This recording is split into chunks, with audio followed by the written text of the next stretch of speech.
否你胡说八道！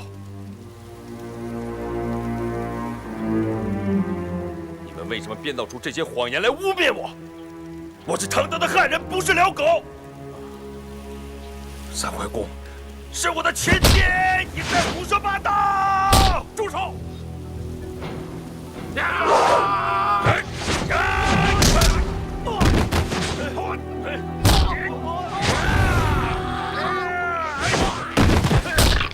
乔帮主，有话好说，你与我们单家无冤无仇，请你放了我的儿子。乔帮主，智光大师在江湖上可是受敬仰的，你千万不能伤害他呀！不错，我跟你们单家无冤无仇。智光大师的为人，我也很敬仰。你们要夺走我的帮主之位，乔峰根本就不稀罕。但是你们为什么要编出这些谎言来污蔑我？我乔峰到底做错了什么？你们非要置我于死地啊！可笑啊，可笑！汉人不一定就高人一等，契丹人也不是猪狗不如。明明是契丹人，却硬要冒充是汉人，连自己的祖宗都不认了，你还配成什么男子汉大丈夫？还敢说我是契丹人？我只知道那个契丹武士的容貌身材跟你一模一样。哼！这一仗吓得我赵钱孙魂飞魄散，心肝俱裂。就再隔100年，我也记得。智光大师抱走那契丹婴儿，也是我亲眼所见。我赵钱孙行尸走肉，这世上我只关心小娟一人，再不关心别的什么事。哎，你做不做丐帮帮主，关我屁事啊！我也犯不着诬陷你呀，乔帮主。我赵钱孙的武功是比不过你，难道我不会自杀吗？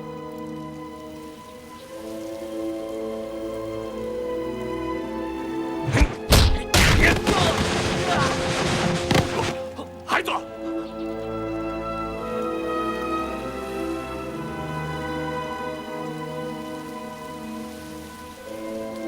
后来怎样？后来的事，你已经知道了。你长到7岁之时，在少室山中砍柴，遇到野狼。一位名叫玄苦的少林高僧，将你救了下来，杀死恶狼，给你治伤。至此以后，每天便来传你武功。其实，这位少林僧，乃是受了带头大哥的重托，从小教诲你，免得你走入歧途。带头大哥和汪帮主说我们对不起你的父母，要将你培养成一个了不起的英雄。你们到底怎样对不起那个契丹人了？宋辽两国相互仇杀，不是1天2天的事了，有什么对得起对不起的？雁门关外石壁上的刻字至今仍在，将来你仔细去看吧。汪帮主开始对你十分提防，可后来看你才华横溢，慷慨豪迈，待人宽厚，渐渐的就真的喜欢上你了。再后来，你立功越多，威名越大，丐帮上下对你都心服口服啊。就是帮外之人也知道你是丐帮下一代帮主。以老衲所知，丐帮数百年来，从没有第2位帮主像你这样当得艰难。我一直以为恩师是有意在锻炼我，原来如此啊！感谢智光大师说清了当年的往事啊。乔峰，这就是当年带头大哥写给汪帮主的那封信。他在信里一再劝阻，不能把帮主大位传给乔峰。这封信，你看看吧。让我先瞧瞧是不是原信。不错，正是带头大哥的手迹。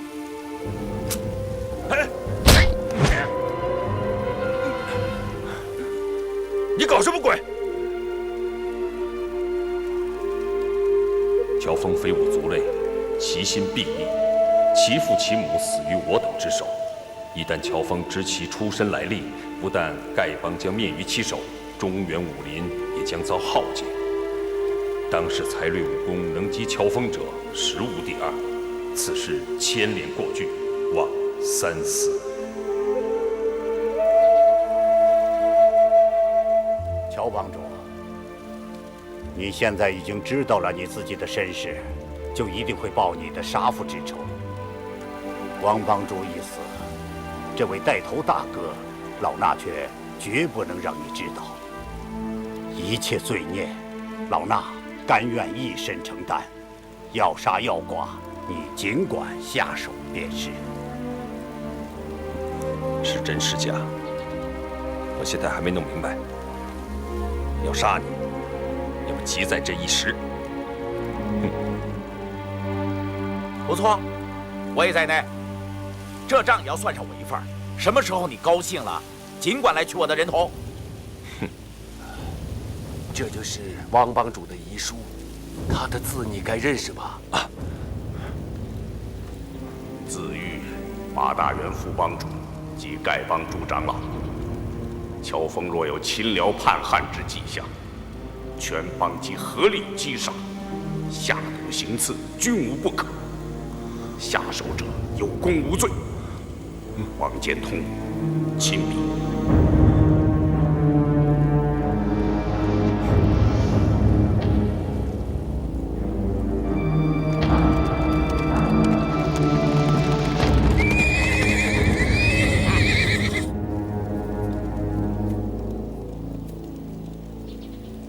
你是因为知道我的身世才想烦我的，对不对？不错。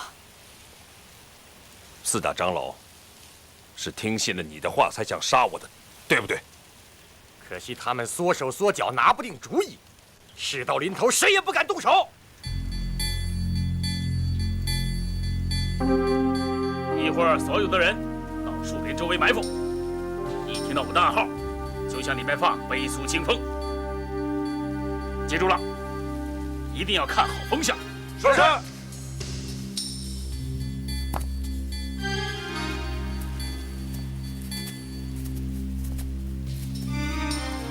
将军，我听见那些叫花子在里面议论，好像那个乔峰也在里面。什么？他怎么也在这儿？这么说，他没有去赴段延庆的约会？妈的，这下糟了！将军，一个乔峰有什么了不起的？是啊，咱们也给他来个一拥而上，我叫那群叫花子一个也跑不掉。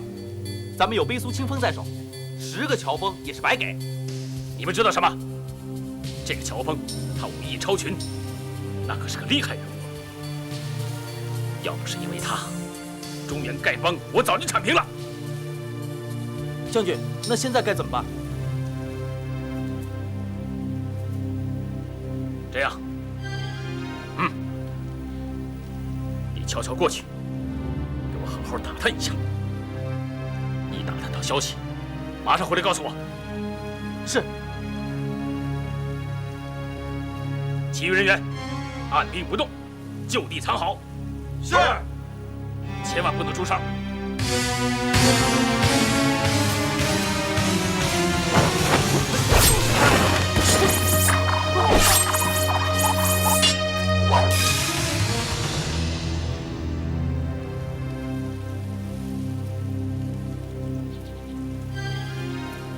各位叔叔伯伯，大元的为人，大家都十分清楚。他生前在江湖上并没有什么仇家，这次他惨遭杀害，这里我想应该另有隐情。我看或许是因为县府手中掌握了什么人致命的东西，一定是有人怕他泄露了机密，对己不利，才要杀他灭口的。你在怀疑我？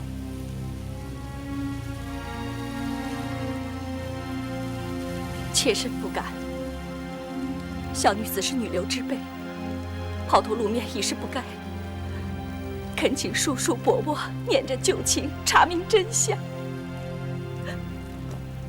乔大哥，请替先父报仇雪恨。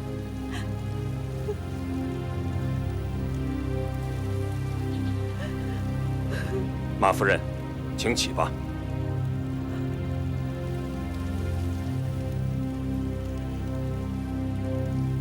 马夫人，我有件事搞不懂，想向夫人请教请教。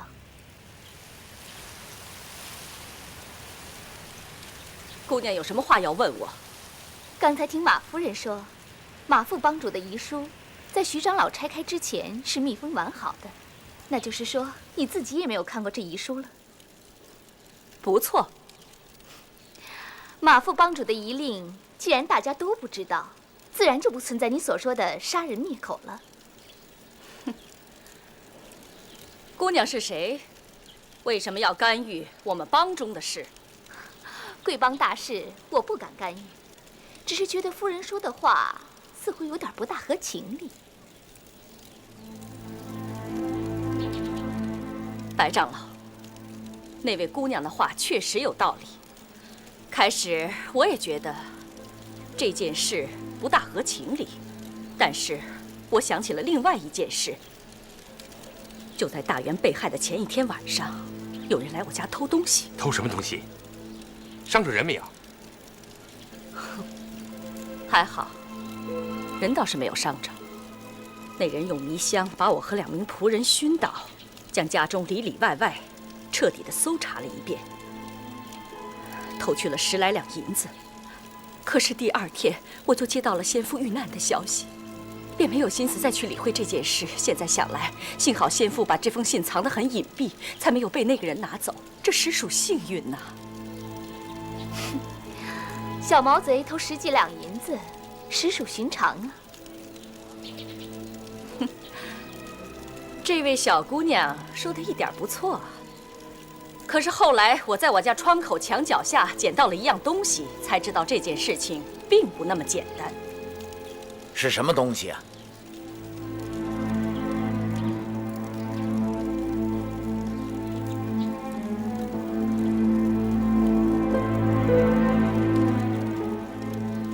徐长老，请您给我做主啊！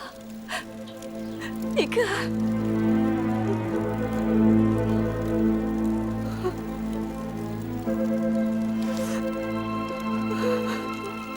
朔雪飘飘，开雁门；平沙立乱，卷蓬根。功名齿迹勤生树，只斩楼兰报国恩。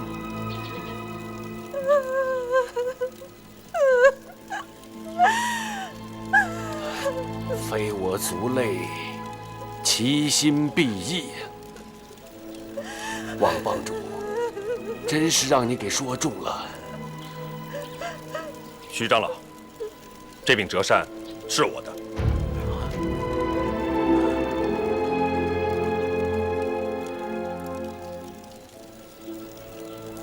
王帮主生前一直把我当成心腹，这一命之事，我却毫不知情啊。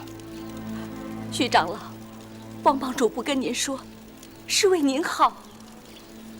为什么？徐长老，你想，在我们丐帮中，只有马大元知道这件事情，他就惨遭毒手。如果你当年也知道了这件事情的话，只怕……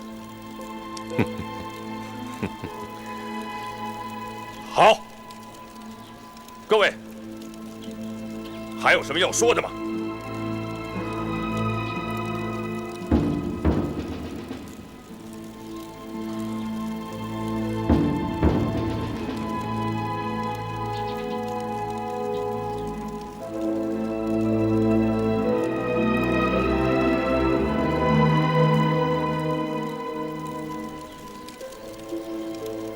？30年来，我连自己是什么人都不知道。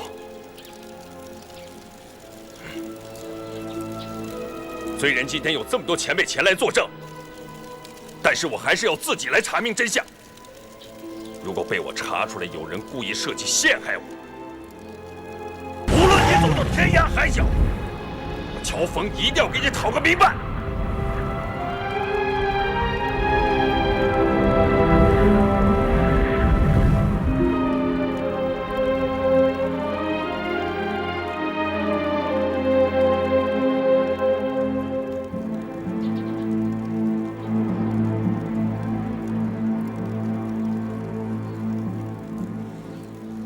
在真相未查明之前，我这个丐帮帮主是不能再当了。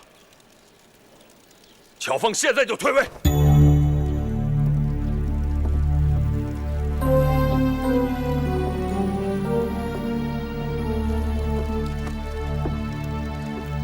乔峰吾等今日交出帮主权杖，在场的丐帮兄弟，哪位想接替乔峰的？请上来领受此杖。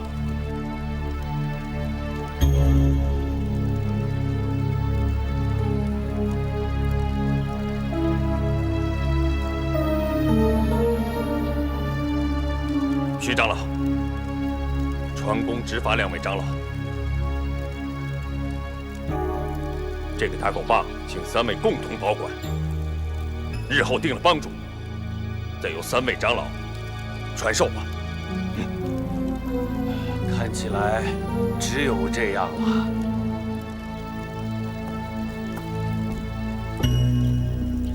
且慢，宋兄弟，你还有什么话要说啊？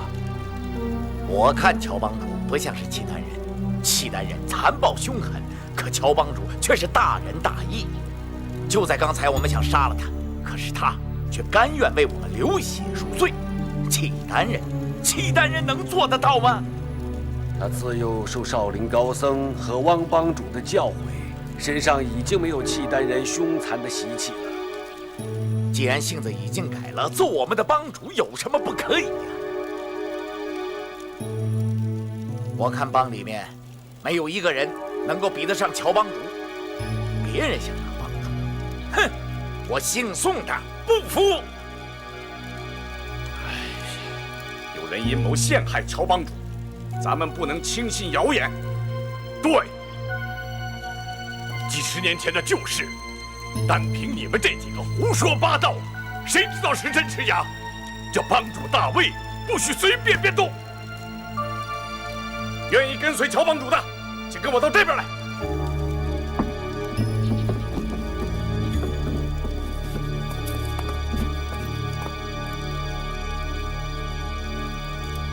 诸位兄弟，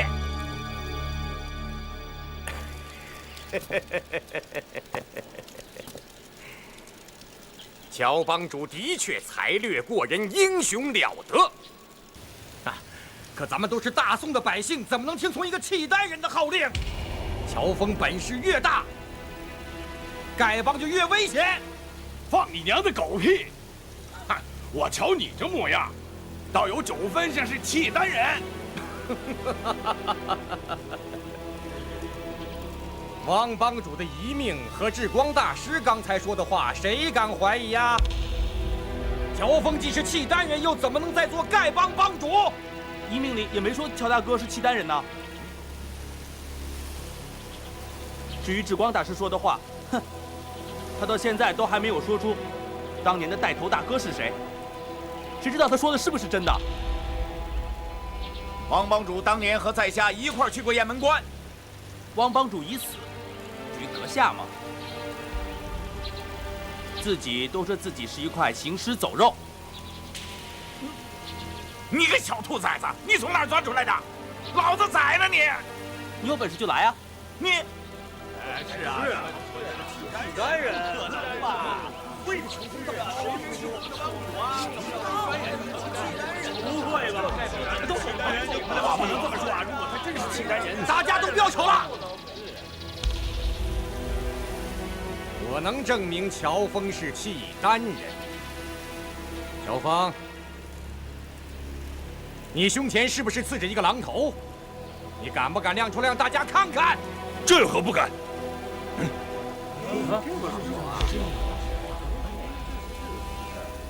刺个狼头有什么新鲜？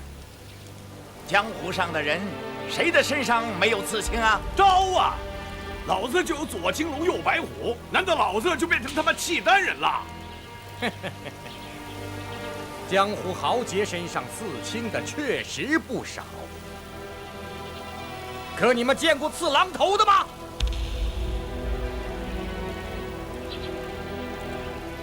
据我所知，普天下只有一族人在族内男丁身上刺这种狼头，那就是辽国太后萧氏一族。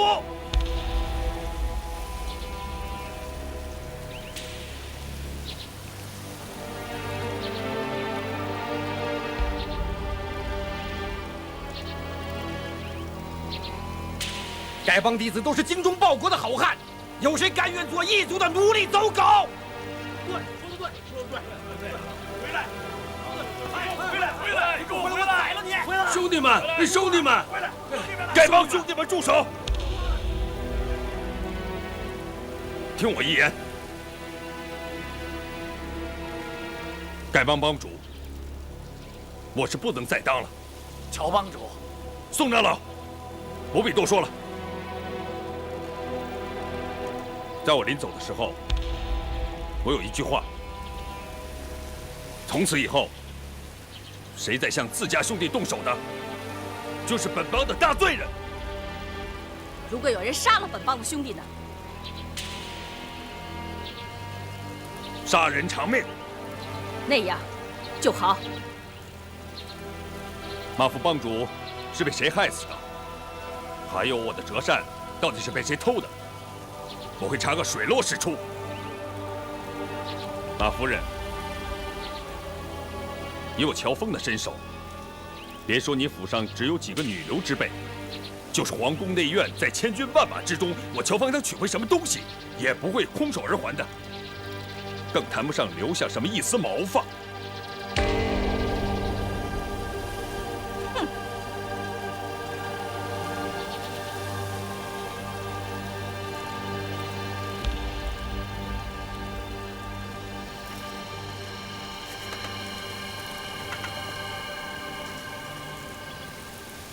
各位兄弟，乔峰就此别过。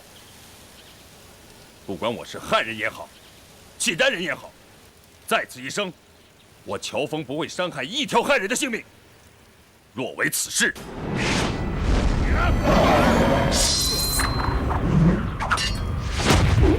犹如此刀。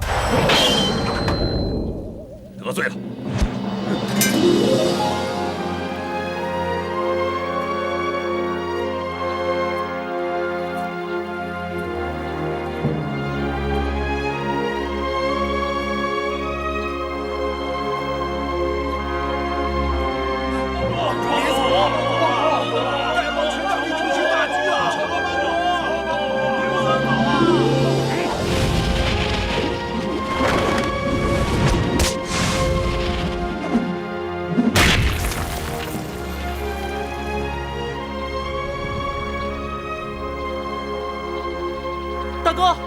大哥，大哥！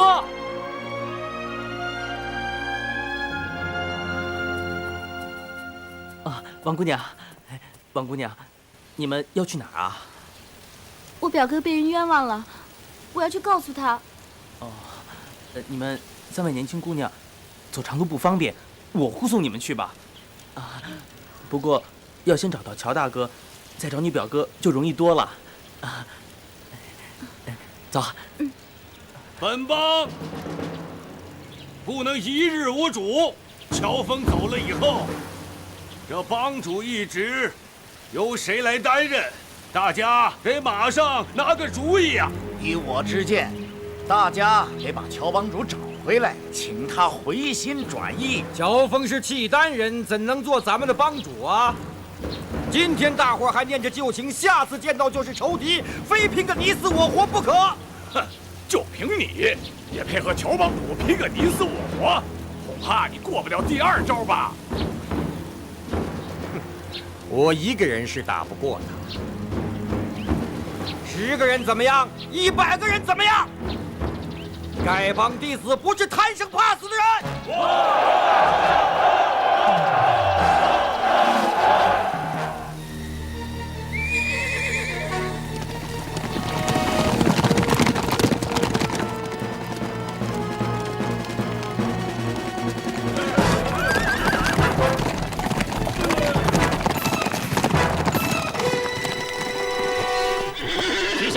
大将军赫连铁树驾到，丐帮帮主上前拜见。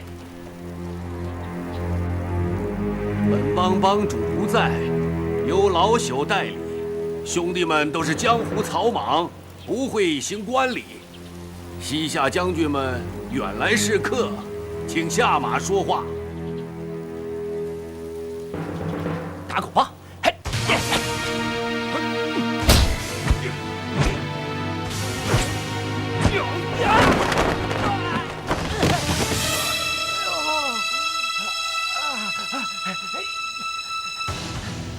众位跟丐帮有所约定，不知道什么事啊？哼，听说你们中原丐帮有2门绝学，一是打猫棒法，一是降蛇18掌。今天想来见识见识。肯定是什么东西啊！谁敢侮辱我们丐帮？什么东西啊？有本事大家比试比试！什么东西呀？东西！来比试比试！你想见识见识打猫棒法和降蛇18掌？好说好说。那你就把微皂猫和赖皮蛇派出来。我们丐帮自有对付的办法。你是做猫呢，你还是做蛇呀？站住！对方要是龙，我们就降龙；对方要是蛇，叫花子捉蛇，那是拿手好戏呀！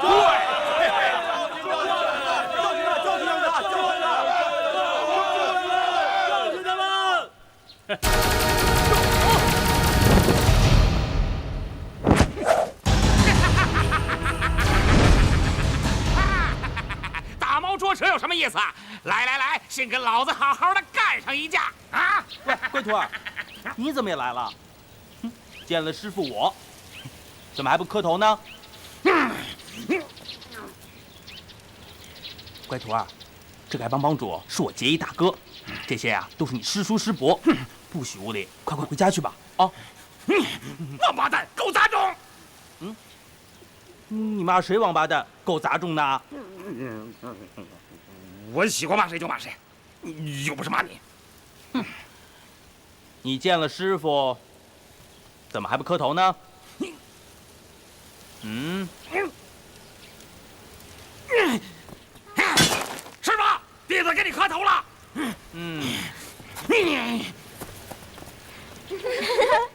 我家将军想瞧这丐帮2大绝技，到底叫花子是真有本领，还是浪得虚名？谁来和爷们比划2下？激动！开招！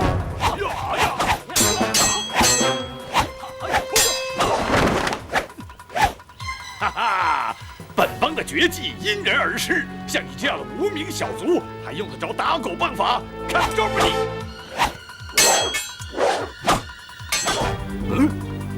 段公子，咱们该帮谁好呢？什么帮谁好？那个瘦子是你徒儿的朋友，那个叫花子是你义兄的下属，他们2个打起来，咱们该帮谁呢？我徒儿是个恶人，比瘦子人品更坏，不能帮他。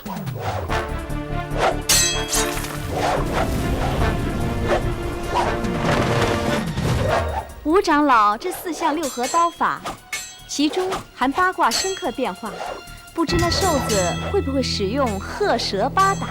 如果会使，4项6合刀法也能应手而破。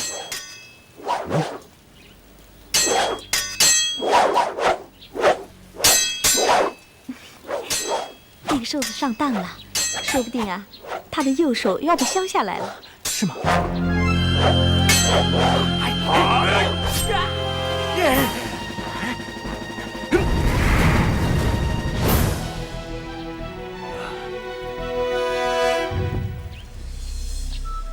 多谢王姑娘。吴长老，好精妙的奇门3才刀啊！惭愧啊，这个汉人小姑娘本事不小啊，把她擒回去。是。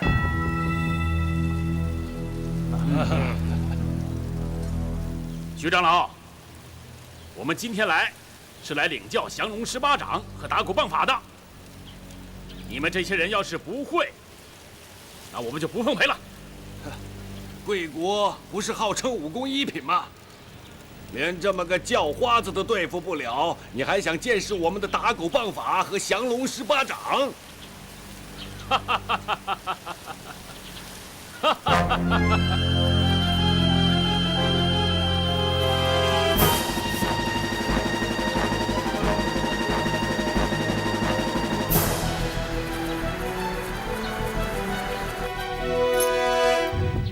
要怎样才能见识呢？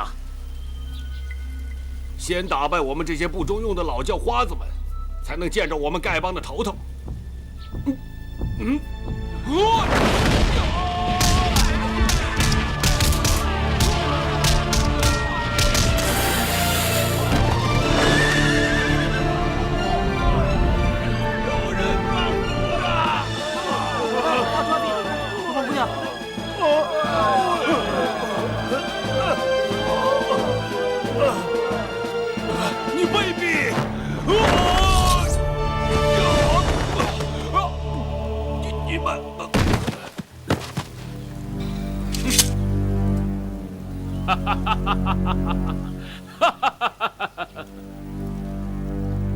把那小姑娘也给我押回去。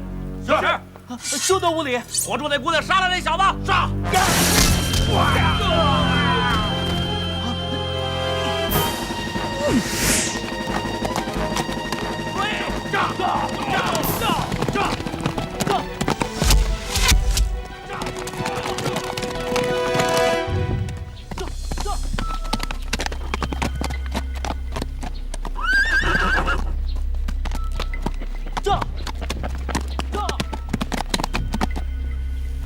启禀大将军，那两个人跑得太快，我们没追上。废物！你们给我继续追，把这些人都给我带走。是。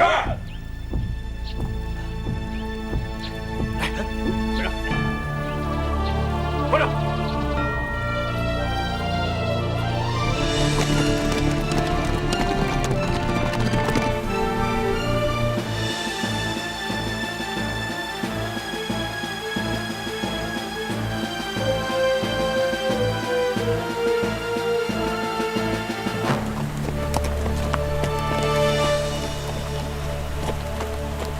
把人押进前面的庙里，等雨停了再走。是。走，走，快点，快走，快走。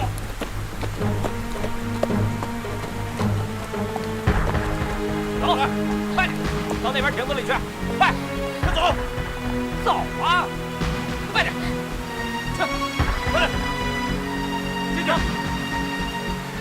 进去。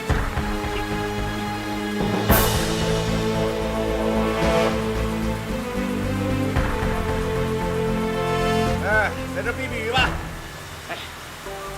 哎，坐这儿，老实点，不然老子一刀砍了你！乔帮主，乔帮主，快救我们！乔帮主！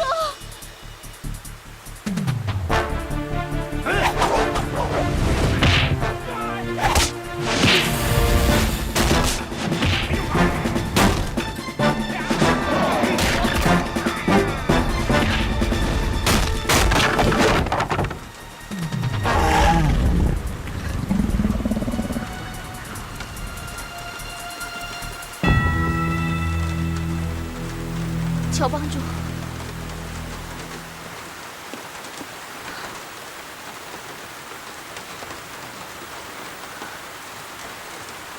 乔帮主，谢谢你。两位姑娘，你们怎么被西夏人捉到这里来了？王姑娘，他们暂时追不到这里了，我们不如先在这林中休息片刻再走吧。段公子，这是哪里呀？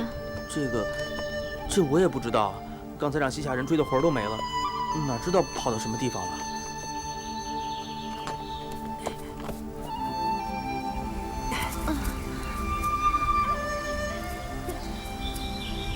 哎，王姑娘，王姑娘，王姑娘，你怎么了？啊，我中毒了，一点力气也没有。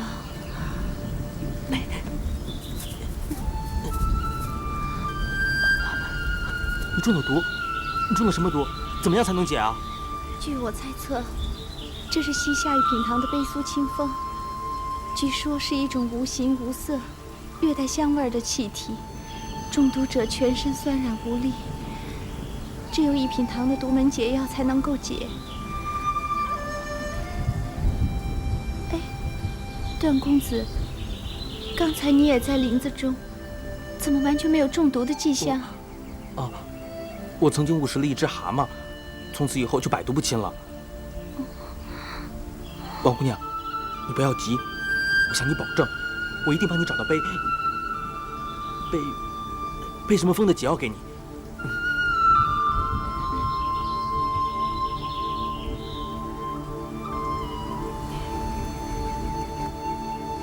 不，段公子，你还是留着自己御寒吧。啊，我段誉皮糙肉厚，动一动没什么关系的。王姑娘，嘿，你可是仙女下凡，我怎么也不能让你受委屈啊。谢谢段公子。为了你，我上刀山，下火海也在所不辞。受这一点风寒，又算得了什么呢？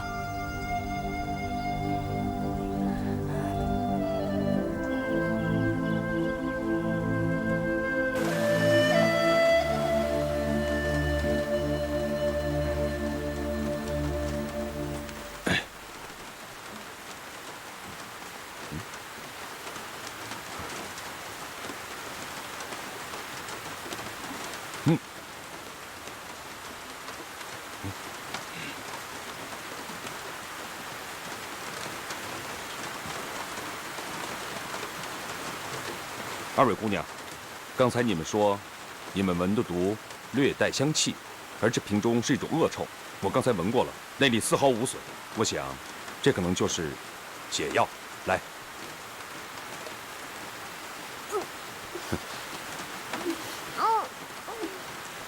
人们都说良药苦口，虽然这瓶中有一种恶臭，但是我想，这定是解毒的良药。你们不妨试试运功。看看有没有恢复。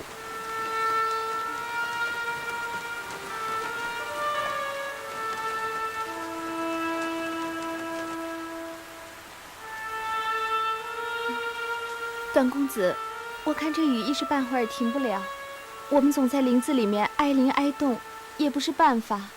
不如咱们找个地方，看能不能避雨。王姑娘说的对，咱们去前面瞧瞧吧。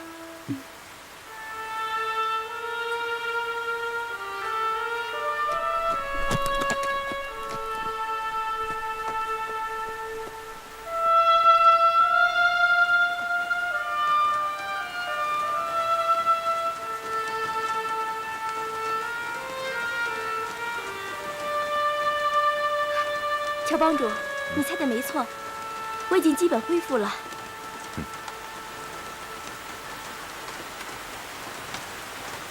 是啊，多谢乔帮主。二位姑娘，你们知不知道那些西夏武士抓了我们丐帮的人要到哪里去啊？乔帮主，你问这个干嘛？他们已经把你赶出了丐帮，你又何必去管他们呢？对呀，乔帮主，要是你救了他们，他们还是要杀你，那你又该怎么办？我在丐帮多年，深受丐帮大恩，更和众兄弟情同手足，我怎么能够见死不救呢？至于今后如何，我现在也顾不了那么许多了。可是，好了，二位姑娘既然无恙，乔峰就此别过了。你这人真是死心眼儿。好好好，随你便吧。乔帮主，乔帮主不愧是顶天立地的大英雄，我阿朱佩服。人心险恶，还望乔帮主多加小心。多谢姑娘，告辞了。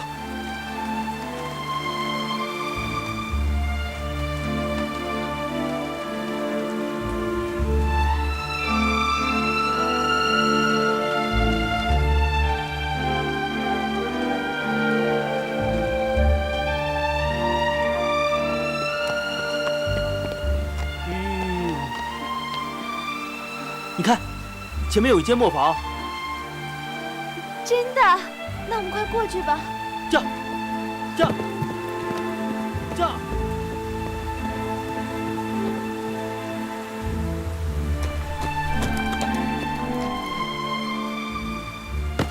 公子小心！邓公子，你没事吧？没事，好马也有失蹄的时候嘛。既然没事，就别傻笑了，快扶我下来啊！我们进屋再说。就是，你看我多糊涂啊！哎，不成，你看我手这么脏，岂不是弄脏了王姑娘的衣服？我去洗干净再来扶你啊！哎，啊！我浑身上下都湿透了，还怕再多些泥吗？啊，就是啊，那就失礼了。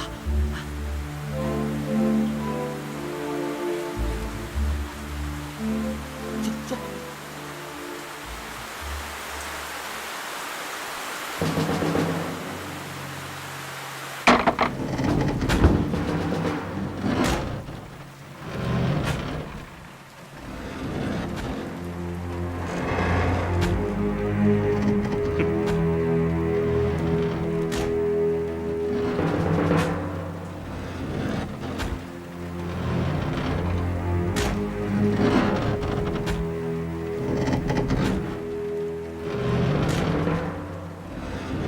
有人吗？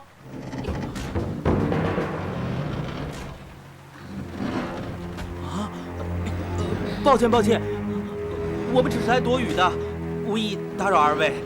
哦，你们有事请继续，不用管我们的。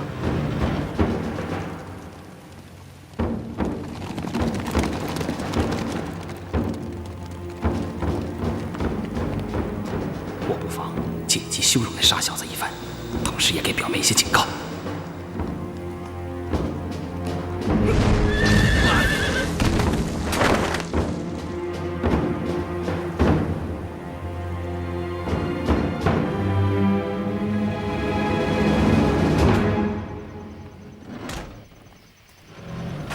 二位是？姐姐，这支金钗送给你，请借我一身干净衣服。哦，我去拿件衣服给你换吧。不过这金钗我可不敢要。姐姐不用客气，这金钗我真是送给你的，可不可以带我到楼上换件衣服，可以吗？哦，这个你真的送给我了？你就要套衣服吗？这还会有假吗？哎，你来吧。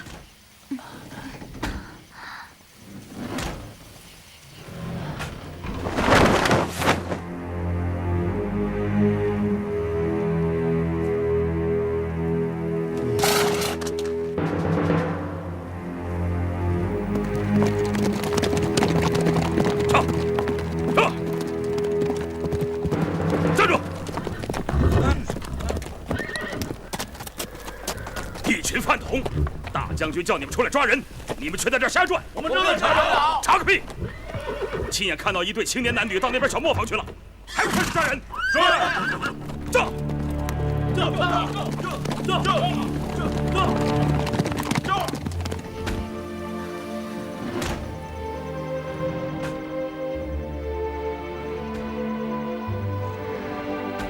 大妹子，这是俺最好的一套衣服了，你要是不嫌弃，就快脱下湿衣服把它换上吧。谢谢姐姐，可我现在没有一点力气，麻烦姐姐再帮帮我。好说。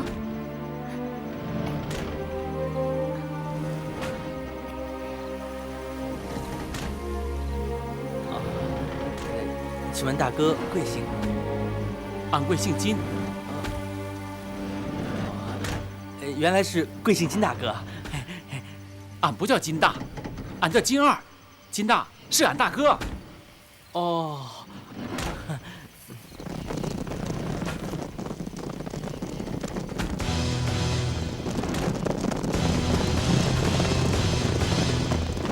啊！王姑娘，不好了，坏人又追来了！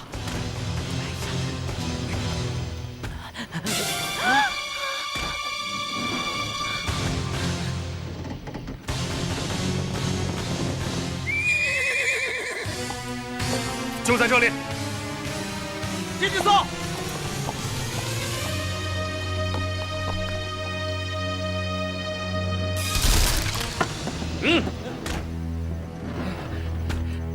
这位大爷，来俺家磨房干啥呀？想必也是来避雨的吧？少废话，我们是来抓那对狗男女的。这位大爷，你可不能乱说呀！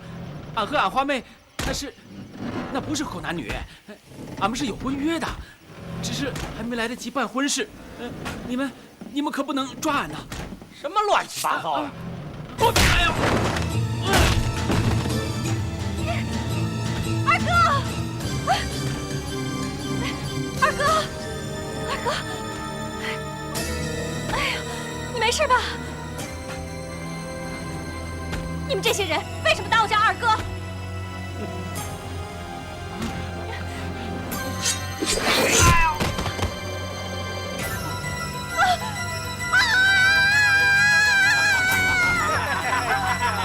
别害怕啊！别玩玩啊！对不起，对不起，冒犯姑娘，失礼失礼。你还不走？哦，是是是。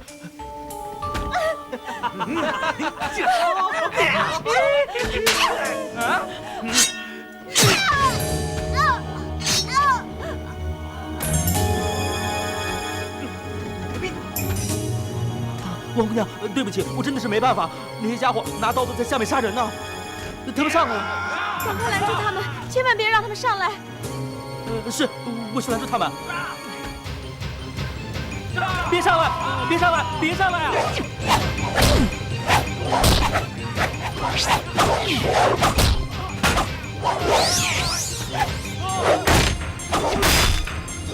段公子，你用右手食指点拍小腹下脘穴。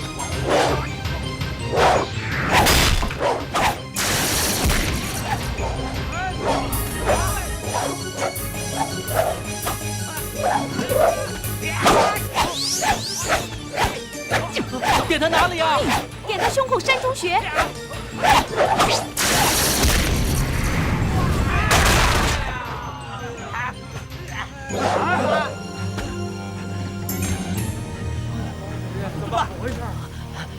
王姑娘，他们暂时不敢上来，不过一会儿一定会攻上来。你说我们该怎么办呢？这小子好厉害，是不是会妖法？现在怎么办？还往上冲啊？我可不想冒这个险。我有办法了，放火。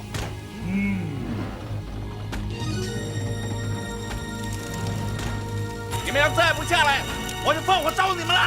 啊！不好了，他们要放火！什么？快下来投降吧，不然老子真要烧了！看来他们真的要烧了。左右是个死，不如冲下去打他们个措手不及。臭小子，你敢耍我！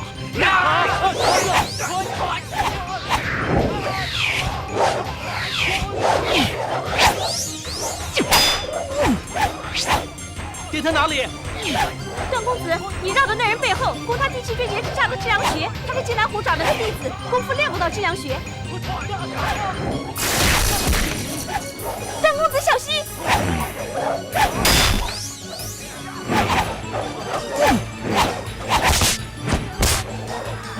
王姑娘，段誉自身难保，又护不了你，咱们来世再见吧。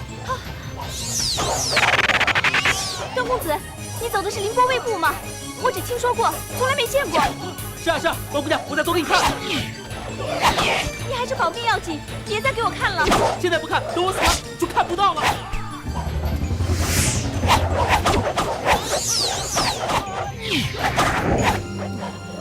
王姑娘，原来这几个家伙并不是很厉害。我刚才走的步伐，你都看清楚了吗？段公子，你这凌波微步太复杂了，能再走一遍给我看看吗？没问题，只是可要麻烦这几位老兄了。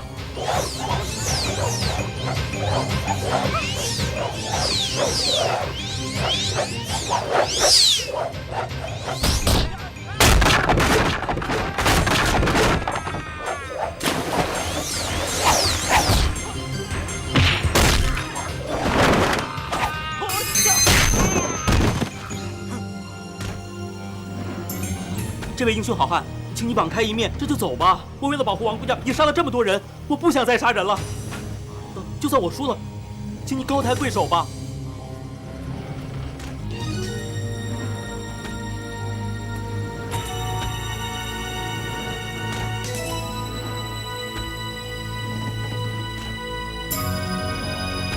你是谁？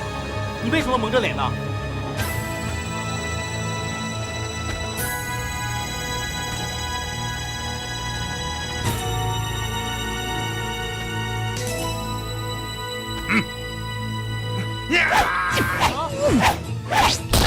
王姑娘，人家我已经疯了，我该怎么办呢？他的刀法散乱，我看不出来。你向他胸口戳几指试试。我本来不想杀你的，是你自己送上门来的，不能怪我。王姑娘，没事了。怎么会没事？你走吧，我不想杀你。哼，好大的口气！就凭你，杀得了我吗？好，我承认，我认输，请你饶了我们，可以了吧？我看你嬉皮笑脸，丝毫没有求饶的诚意。段家的一阳指和六脉神剑威震天下，再加上这位姑娘的指点，果然是非同小可啊！在下想领教领教你的高招。在下从来没有学过武功，识才杀人，实在是迫不得已。请你放过我们吧。段公子，只怕还会有敌人再来，咱们还是快点走吧。是。你还没有杀我，怎么能走？我不想杀你。段公子，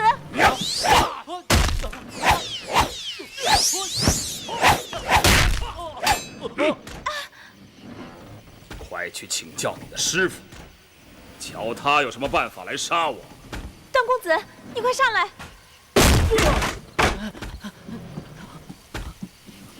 我打不过他，咱们快逃跑吧。咱们是逃不掉的，他就守在下面。你先帮我把衣服穿好。闭上眼睛。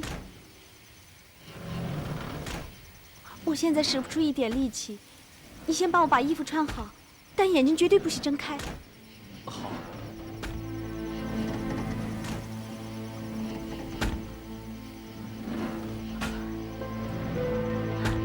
喂，你的手别乱摸。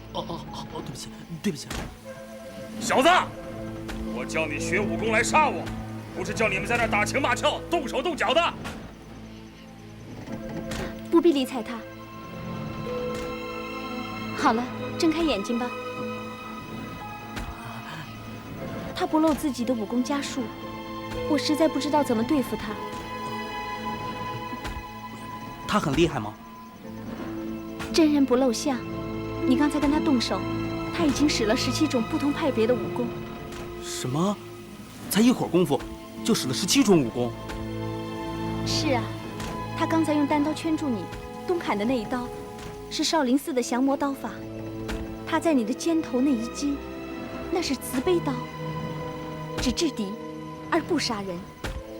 他用刀架在你脖子上，那是本朝养老令公上阵擒敌的招数。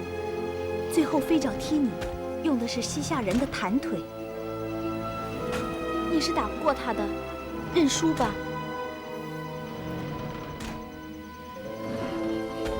我早就认输了。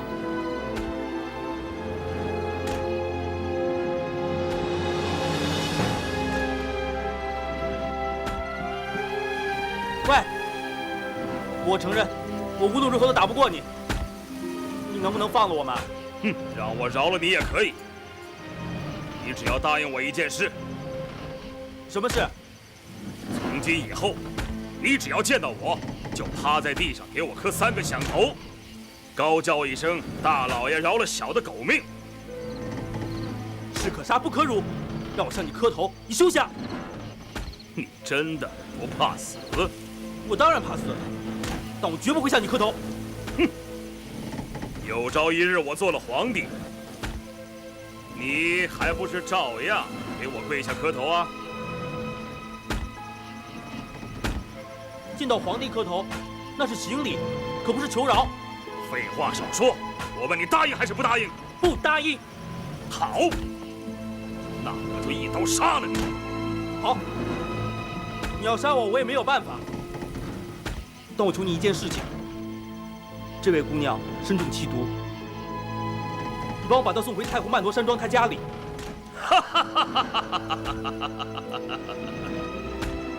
我为什么要帮你？西夏征东大将军有令，谁抓到这位姑娘，赏黄金1000两，封千户侯。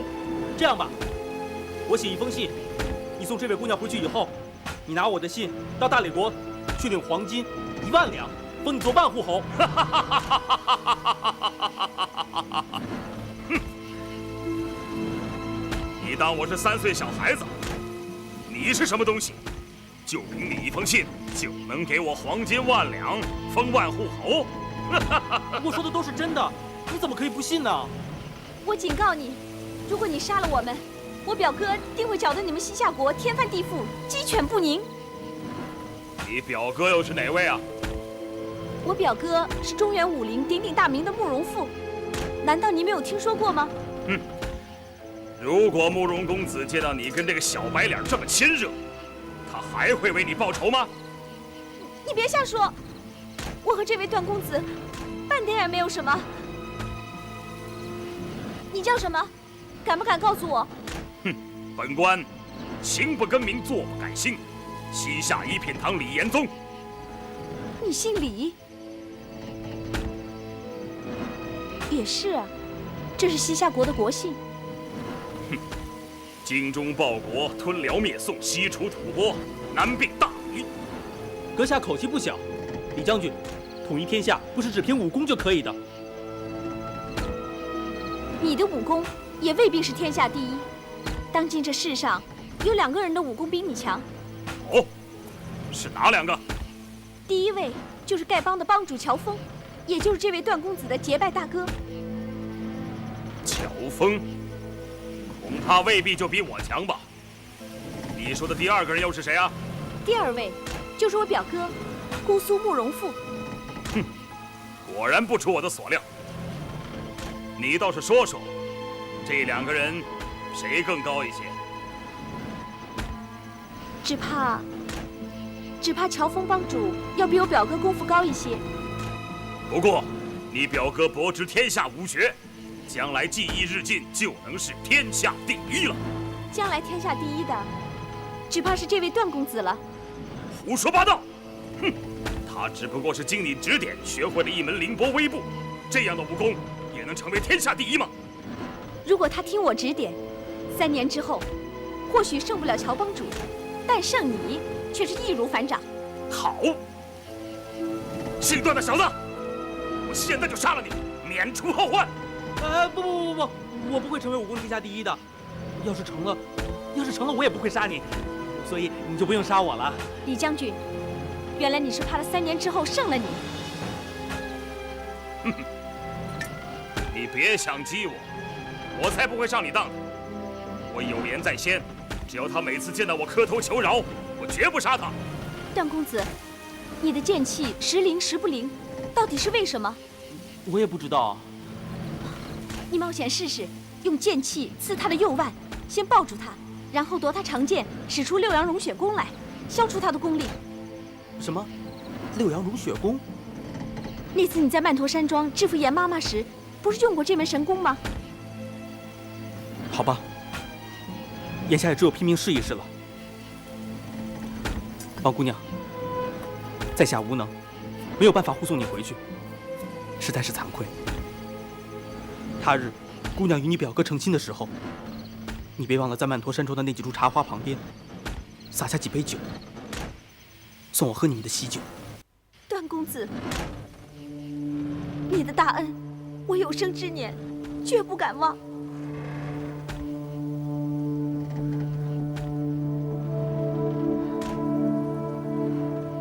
李将军，既然你非杀我不可，那就来吧。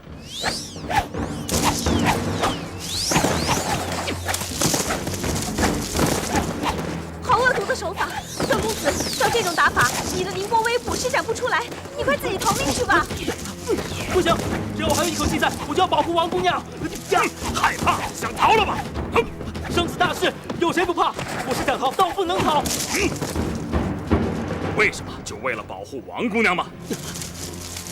不错，不如我和你打个赌，我从1数到10，你再杀不了我，就别再跟我纠缠了，好不好？1、2、3。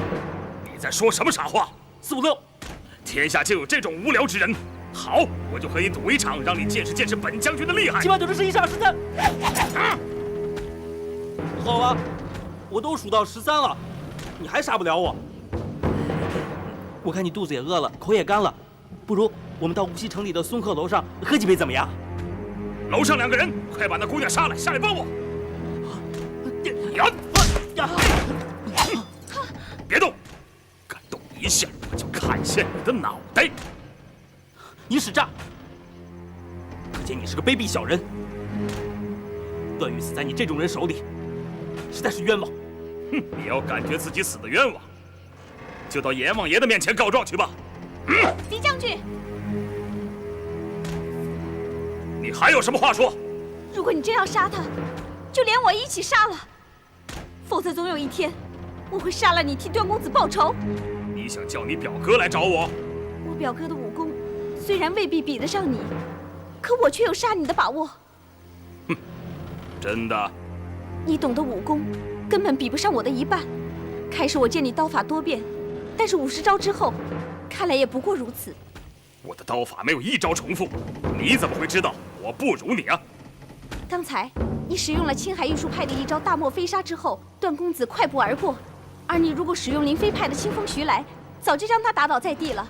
又何必华而不实的去使用那山西贺家刀法？又何必使诈，骗得他因关心我而分神，你才取胜？我看你对道家的刀法根本就不了解。道家的刀法？我猜，你肯定以为道家只擅长剑法，却不知道这名家的刀法刚中带柔，另有一功。你说这么多，不就是想让我不杀这姓段的傻小子吗？看来你对他倒是一往情深呢。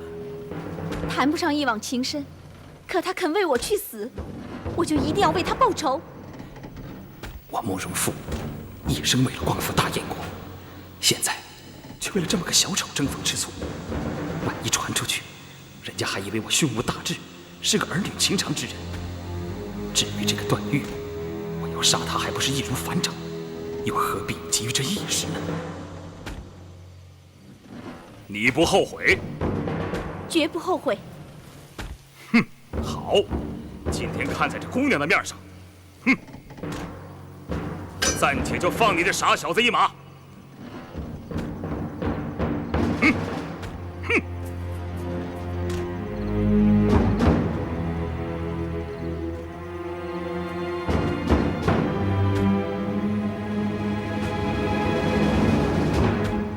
王姑娘，看来他真的怕了你了。我想这人有点奇怪。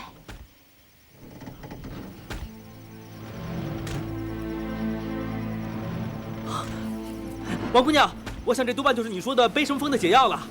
哎呀，臭死了，臭死了，上当了！你拿上来我闻闻，说不定以毒攻毒就能解毒。说的有理啊。这东西臭得很，你真的要闻啊？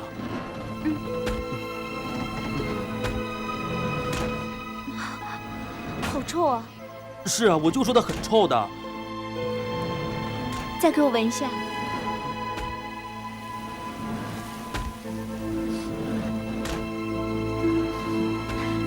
不行不行，这东西实在太臭了，我宁肯中毒，也不再闻这种东西了。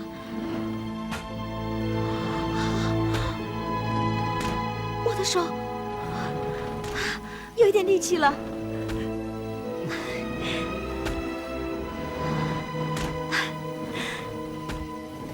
这臭东西果然是解药，虽然我现在身体还没有完全恢复，但是四肢有点力气了。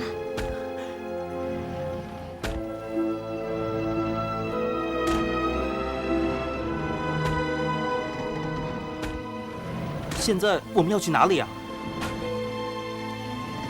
阿朱、阿碧他们只怕也中了悲苏清风，咱们既然有了解药，就应该给他们送去，帮他们解毒啊。对呀，我们有了解药，我们就可以救阿朱阿碧了。走啊！哎，我们是不是先把他们给埋了，然后在坟上立个碑啊？好啊，你就留下来给他们料理丧事好了。大殓、出殡、做法事、放焰口，等7七49日之后，你再去一一通知他们的家人。那一把姑娘之剑该怎么办呢？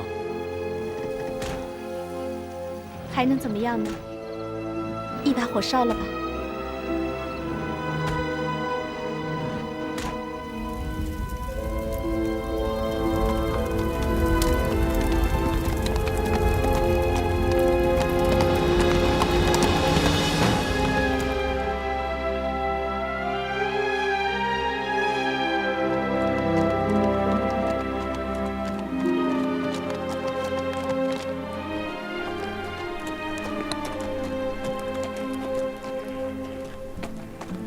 姐姐，你今天总是精神恍惚，有什么心事吗？是啊，我是在担心王姑娘。才不是呢！别骗我了，我知道你一定在想她。胡说！现在除了王姑娘，我还能想谁呢？还能有谁？当然是那个顶天立地的大英雄啦！死丫头，别胡说！你还不承认？刚才在凉亭里，你目送乔帮主离开时的眼神，我都看出来了。你呀，一定是对人家动了情了。死丫头，你还敢胡说？哎，你快看，那不是王姑娘和段公子吗？王姑娘，段公子！王姑娘，段公子！阿朱阿碧，你们也脱险了，真是太好了。是啊，幸亏乔帮主出手相救，我们才得以脱险，身上中的毒也全都解了。还有啊，你再敢胡说，看我怎么收拾你！好了，咱们走吧。驾！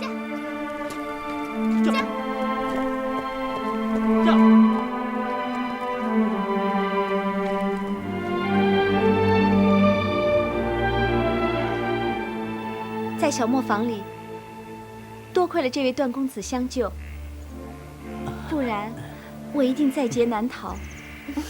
哎，我听风四哥说过，表哥近日要去少林寺。既然我们已经脱险了，那就赶快与他会合吧。段公子，我们要去少林寺，你要不要去？去少林寺？好啊，我正想去少林寺看一看呢。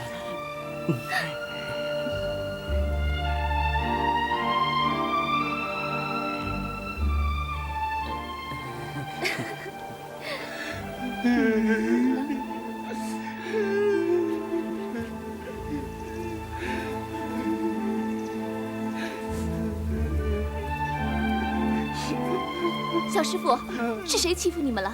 我们寺里来了许多西夏人，杀了我们师傅，还把我们赶出来了。那你们的寺院在哪里呀？我们是天庭寺的，就在那边。你们还是快走吧，走得越远越好。要是被那些西夏人抓住你们的话，他们会杀了你们的。哎，看来西夏人把所有中毒的人都关在天庭寺了。这下坏了，乔帮主走的方向不对，也救不了人了。他救不救人是他的事，你担什么心呀？阿碧，你这话就不对了。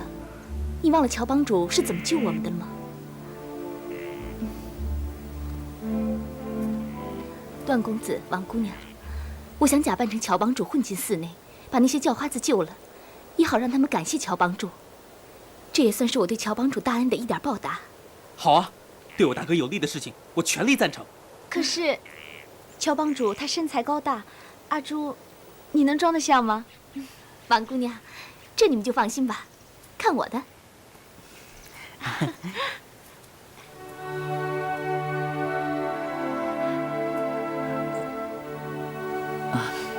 王姑娘，是有什么话要跟我说吗？我想请你扮一个人，和阿朱姐姐一块儿去。可是，想想又觉得不太合适。哎，想让我扮谁啊？丐帮的人疑心我表哥害死了他们的马夫帮主，但是如果我表哥去救了他们，他们就不会起疑心了。可是这样太危险了，我看还是算了吧。哎，那有什么危险啊？逃跑啊，是我段誉的拿手好戏。可是我表哥杀敌易如反掌，从来就没有逃跑的时候。对，南慕容、北乔峰一起出现，救人把握会更大。段公子，其实你假扮我家公子非常容易，因为西夏人和丐帮的人都没有见过我家公子。对呀，对呀。人家慕容公子是人中龙凤，我哪扮得像啊？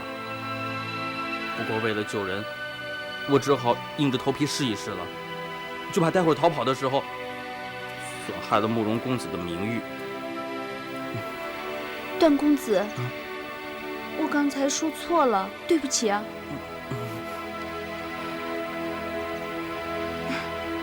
阿朱姐姐，你准备去哪易容改装啊？我要到前面小镇去买些必须的东西。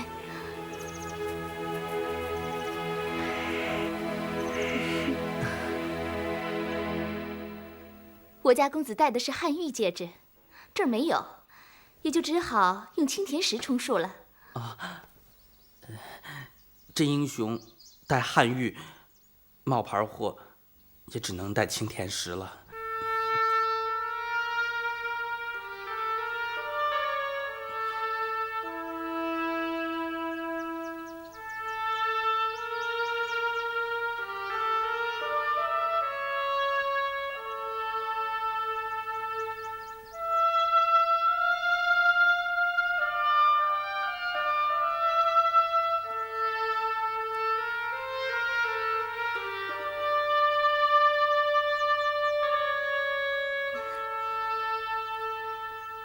王姑娘，你看看还有哪儿不像吗？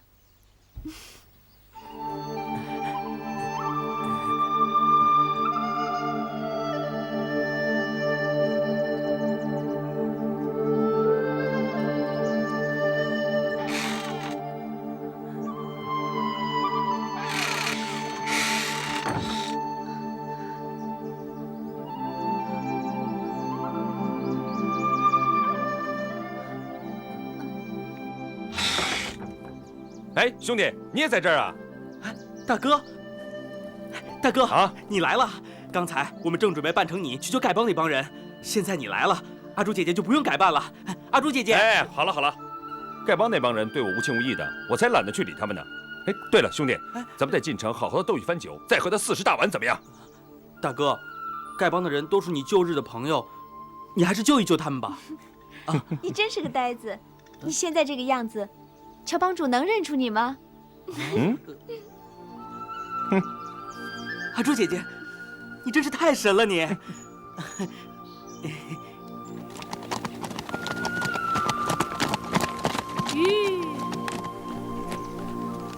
慕容兄弟，前面就是天宁寺了。到了寺里以后，不管西夏武士跟你说什么，你都不要搭理，有哥哥来应付。你只偷偷的去解丐帮的毒。好啊，要是待会儿他们非要跟我动手，该怎么办？我也不知道，走一步是一步吧。哦，驾！驾！驾！驾！驾！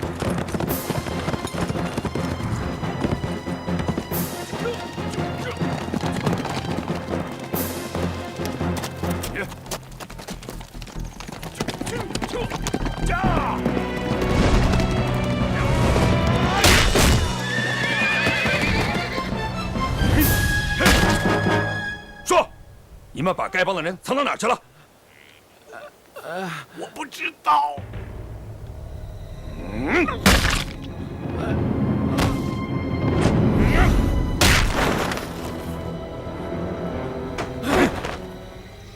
你要是不说，跟他一个下场。说。我说，将军，把那些叫花子，不是丐帮的英雄，全都关在无锡的天宁寺里了。我令你也不敢跟我说谎，否则我回来取你的狗命！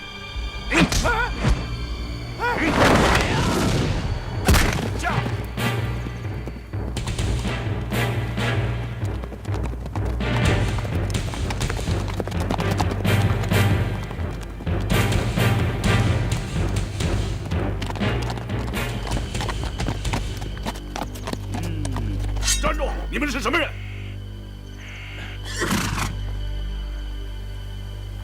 去通报你们家将军，就说丐帮的乔峰还有姑苏的慕容复前来拜会赫连铁树将军。你们就是中原赫赫有名的北乔峰南慕容？正是。你们不是一直在找我们吗？我们现在自己送上门来了，还不快去通报！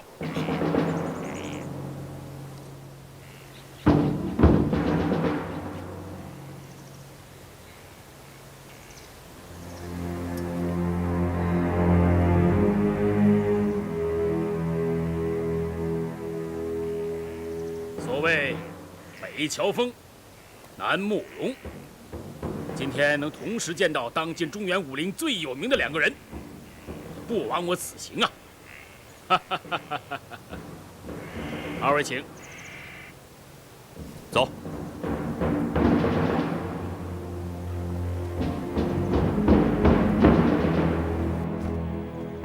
二位请坐。啊。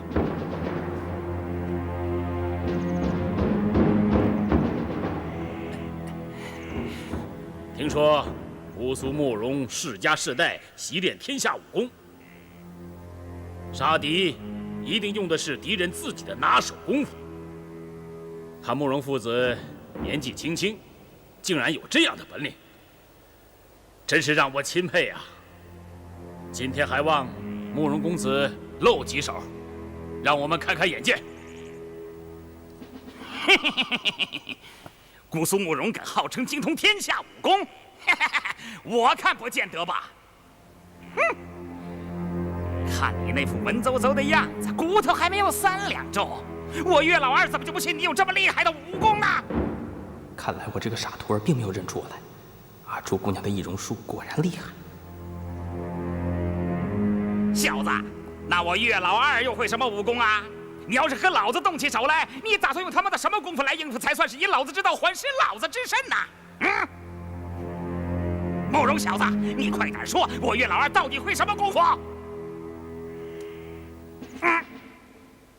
南海恶神岳老三，你当年最拿手的本领是扭断别人的脖子，现在嘛，这几年武功长进了，最得意的本事是恶嘴剪。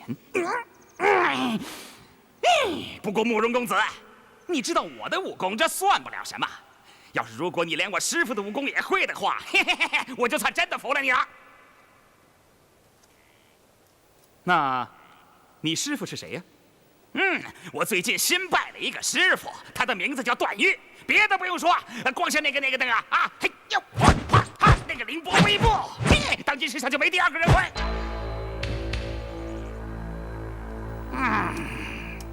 哦，你是拜大理国段誉公子为师傅。那既然如此呢？哎，你师傅的绝技你已经学会了啊！恭喜恭喜啊！没有，我师傅没有把这套凌波微步传给我。不过慕容公子，既然你对天下武功无所不知的话，只要你能够走出3步凌波微步，我岳老二就算真的服了你了。好，我就试试。岳老三，你来抓我！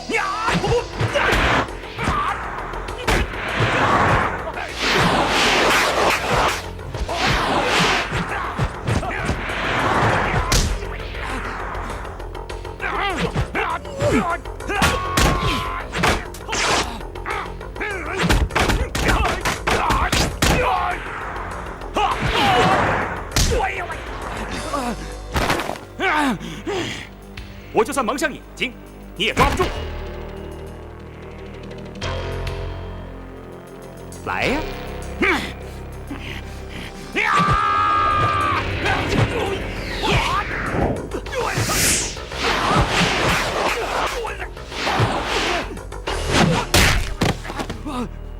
承让。南海恶神，慕容公子的凌波微步跟你师傅比起来，怎么样啊？好啊，你小子蒙上双眼，居然能够躲得过我数招快攻，估计就算是我师傅本人也不一定能够办得到。姑苏慕容名不虚传，我南海恶神算是服了。承让啊！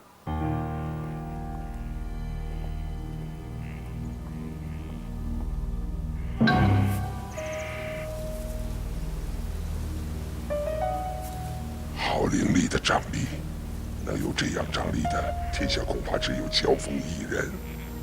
哎呦！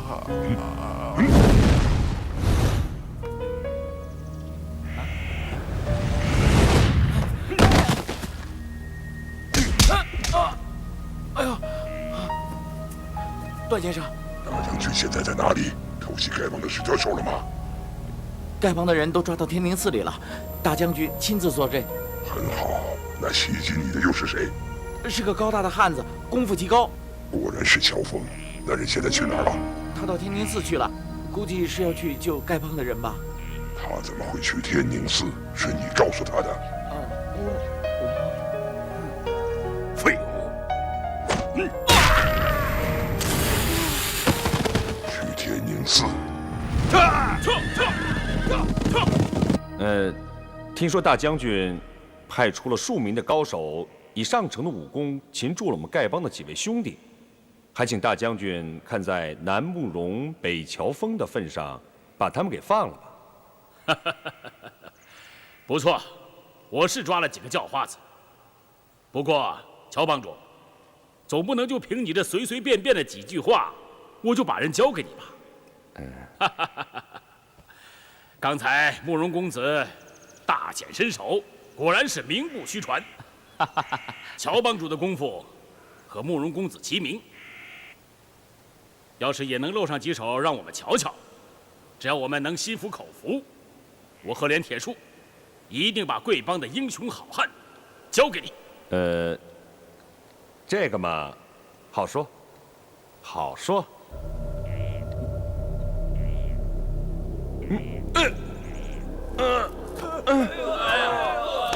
哪个混蛋下毒啊？哪个兔崽子干的好事儿？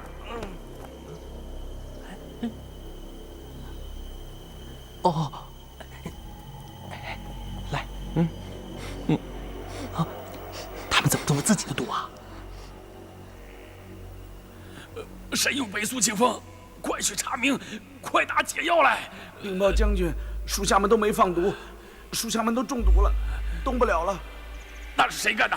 快去查明！我要活活撕了他！大家现在动都不能动，怎么查呀？大将军，我看现在赶快想办法解毒吧。咱们快走！乔帮主，留步！有劳乔帮主，先帮我们解毒，在下定有重谢。谁稀罕你的重谢呀？我还要给我的丐帮兄弟们解毒呢。兄弟，咱们走。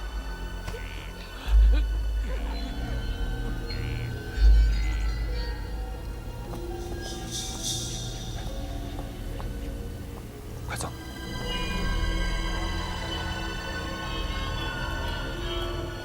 吴长老，吴长老，吴长老，乔帮主，你怎么来了呀？你是来救我们的吗？这是解药，用力吸几下，毒就可以解了。来。哦，乔帮主啊，吴长老，时间紧迫，赶紧给其他兄弟解毒吧。啊。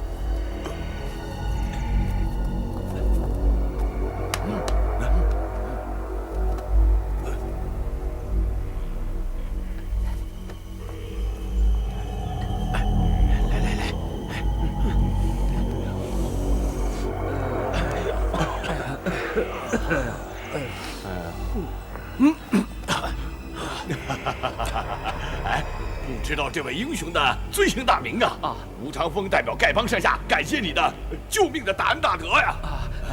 在下大礼。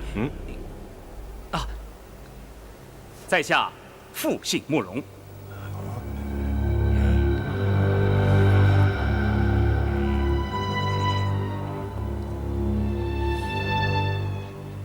哎，帮主啊，你怎么认识慕容公子啊？乔爷和慕容复原来是好朋友。哎，这个以前咱们还真不知道啊，怪不得乔爷在杏子林那么为慕容复开脱呢。这些事情以后慢慢再说。走，咱们去前面看看那些西夏人去。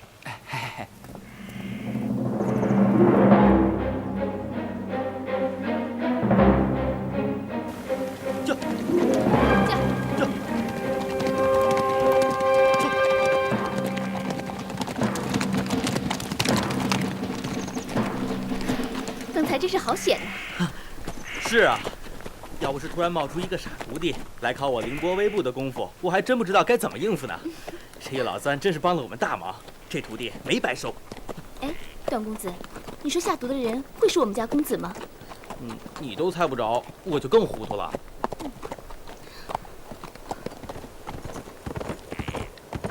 哎，我大哥驾！别去，等一等，你不能见他。为什么？我扮成他这个样子，怎么跟他见面呢？哦，那怎么办呢？咱们还是赶紧躲起来吧。啊，走。好。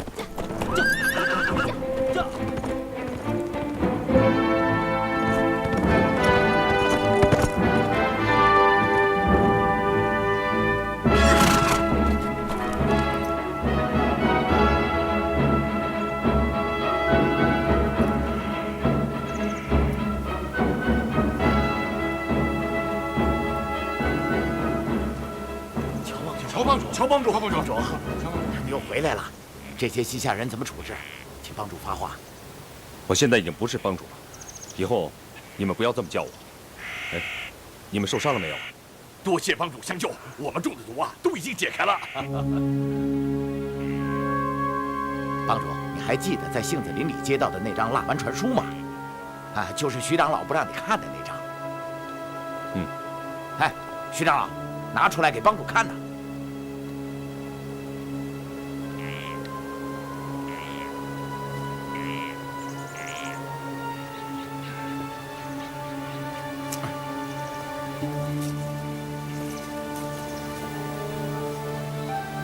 启禀帮主，西夏赫连铁树将军率同大批一品堂高手前来中原对付我方。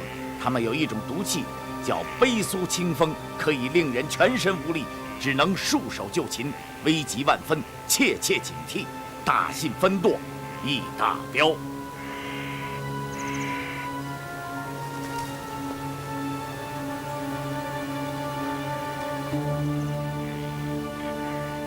这个消息倒是来得及时，可惜我们没有看到，结果我们输得不明不白。帮主，不管别人怎么说，我白世镜今生永不忘你的相救之恩。白长老说的对，帮主，要不是你和慕容公子及时相救，那咱们丐帮就全都完了。什么慕容公子啊？帮主。刚才有些浑人不知好歹的胡说八道，请你不要放在心上。就算你和慕容公子是朋友，那又怎么样？慕容公子，那就是慕容复了。我不认识他。哼，慕容复来过这儿。刚才那位慕容公子自称复姓慕容，也许不是慕容复。天下姓慕容的人很多，不一定就是慕容复嘛。乔峰，刚才你和慕容复一起来到这里，大家都看到了吗？你何必装成这样？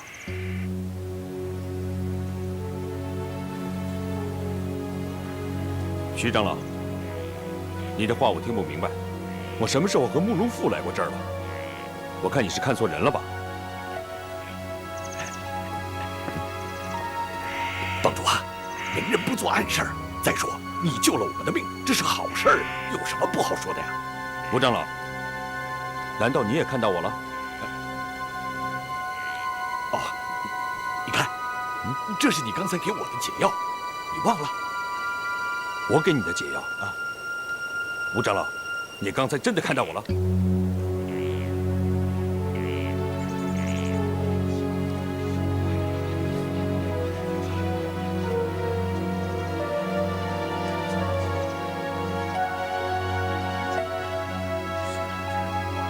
既然你们平安无事，我也就放心了。乔峰告辞。慢，乔峰，把打狗棒留下。打狗棒我已经在杏子林交还给你们了。我们被抓的时候，那打狗棒被西夏狗贼拿走了。我们刚才找了半天，他们身上没有，肯定是你趁机把它拿走了吧？徐长老，我乔峰现在已经不是丐帮的人了，还要什么打狗棒？你也太小看乔峰。哎，乔帮主，帮主。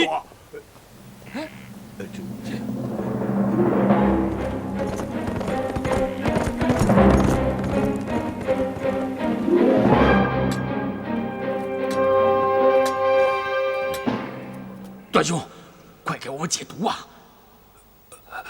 老大，你终于来了。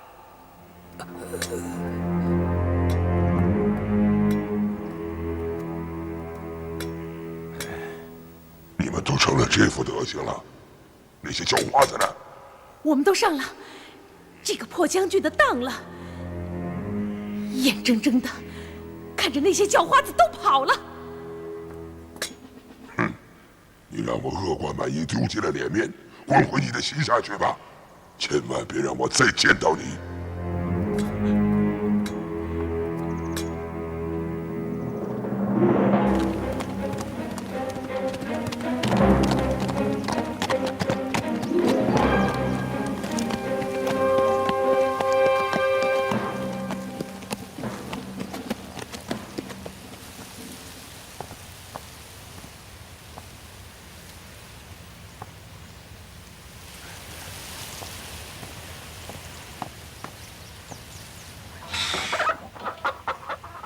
爹，娘，我回来了。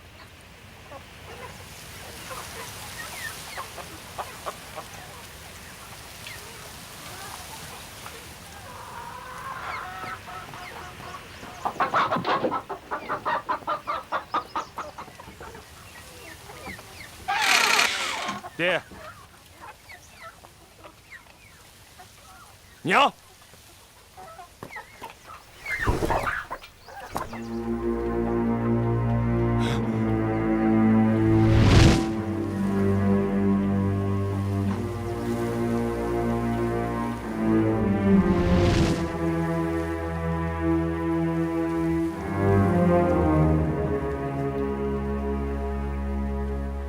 杀我爹娘的竟然是个武学高手，可二老都是普通的庄稼人，不会一点武功啊。他为什么会来杀他们？这是为什么？为什么？为什么？爹，娘，你们一生当中与世无争，是谁像你们下这样的毒手？爹，娘。糟糕，咱们来迟了。秋风，你们契丹人简直猪狗不如！乔三槐夫妇白养了你这么多年，就算他们不是你的亲生父母，你也不能对他们下这样的毒手啊！你还是不是人？还是不是人？血口喷人！我来的时候，二老已经被人害死了。秋风，不要再装模作样了。你杀你养父养母是为了灭口吧？可惜，你是契丹孽种的事实早已传遍了整个武林，今后你只有死路一条。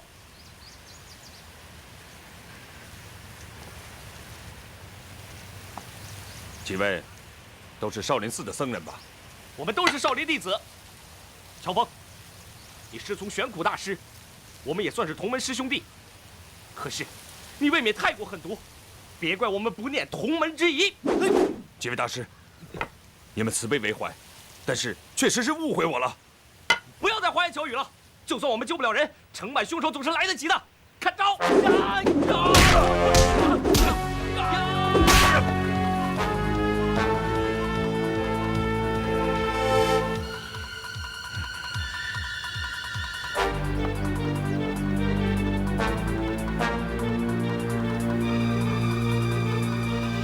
天下人打我，而我乔峰又不还手的，只有我爹和我娘。只可惜，他们二老已经被大恶人给害死了。那个大恶人就是你自己呀！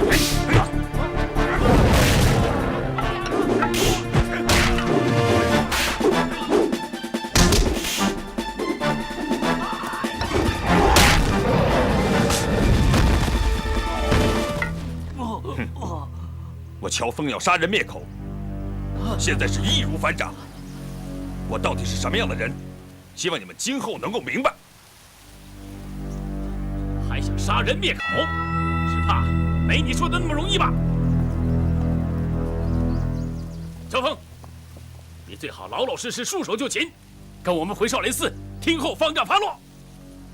我乔峰不想得罪各位大师，告辞了。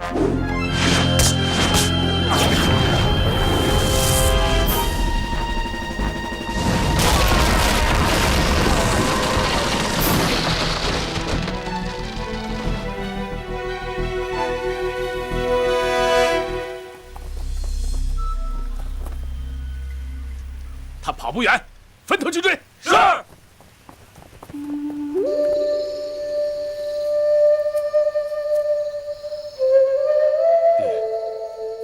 娘，无论我乔峰是什么样的人，你们的养育之恩，我永远不会忘记。你们放心，就算我走到天涯海角，也要找到杀害你们的凶手。